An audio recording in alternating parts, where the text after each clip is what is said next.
Shalom Aleichem, soyez bénis, peuple de Dieu, peuple d'Hachem, peuple du Maître des mondes. Ici votre simple serviteur. Le Maître des mondes nous fait encore grâce une fois de plus d'être devant vous. Vous savez, cette nuit, j'ai eu un songe. Et dans ce songe, je voyais deux serpents. Mais ce n'étaient pas des serpents ordinaires. Et ces serpents s'est trouvé dans ma baignoire. Ces serpents brillaient. Et il y a un des serpents qui s'est démarqué de l'autre. Il est sorti de la baignoire. Il se baladait. Il continuait à ramper toujours.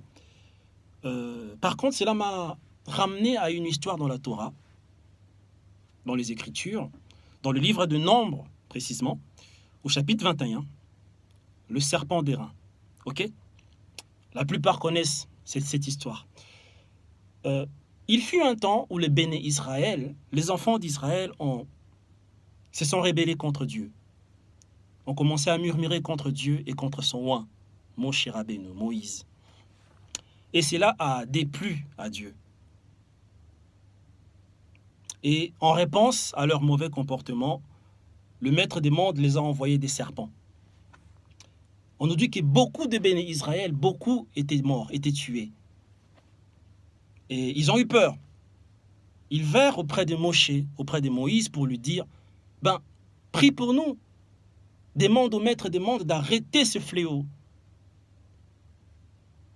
Moshe Rabbeinu a fabriqué un serpent d'airain qu'il a placé sur une perche. Et dès lors que les béné Israël regardaient, le serpent, il guérissait. Étrange, n'est-ce pas ? C'est un peu comme de la vodazara, comme de l'idolâtrie, n'est-ce pas ?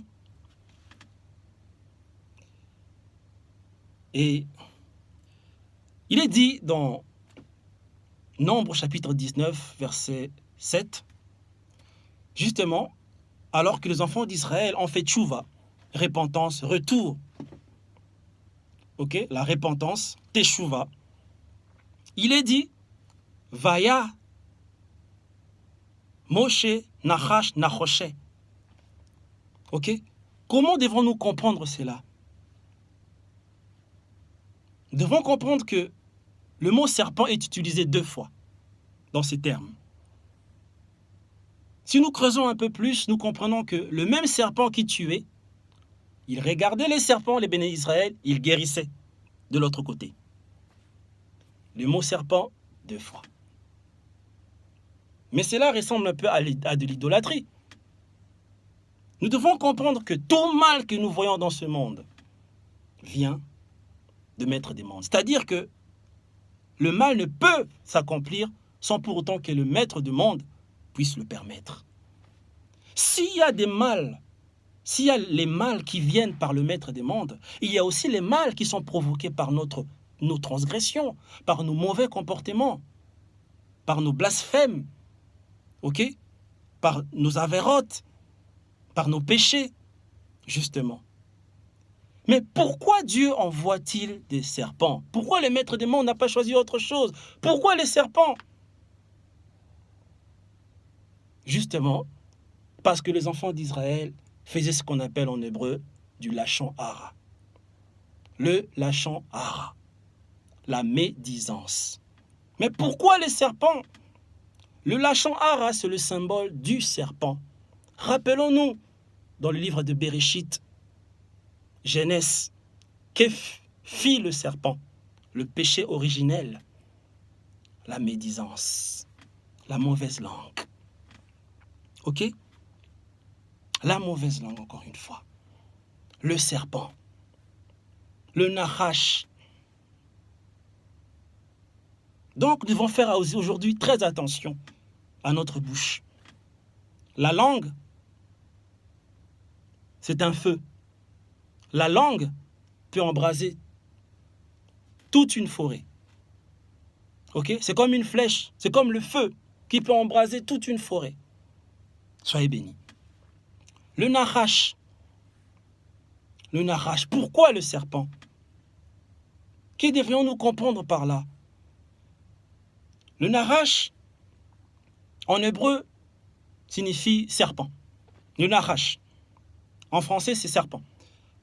Le nachash a la même gematria, si je peux le dire autrement, la même valeur numérique que le nom Mashiach. Nous voyons que très souvent aujourd'hui, beaucoup, s'ils ne font pas attention, confondront le Mashiach à un serpent. Si pour certains, il est vu comme un serpent, pour d'autres, il est la lumière du monde. Pour d'autres, il est la délivrance qui vient de Dieu. Pour d'autres, c'est la rédemption, la Géoula finale que nous attendons. Et pour d'autres, il est vu comme le serpent. Ok?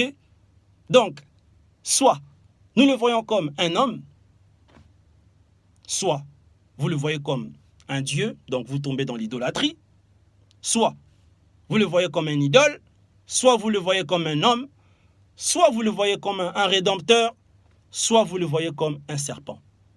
À vous de choisir. Kadosh Baruch Hu vous bénisse abondamment. Soit vous le voyez comme le rédempteur, la Shrina d'Adonai de la fin des temps, soit vous le prenez, vous le concevez comme le serpent, le mal incarné. Que Kadosh Baruch Hu vous bénisse abondamment. À vous de choisir. Shalom. Que la paix de Dieu soit avec nous.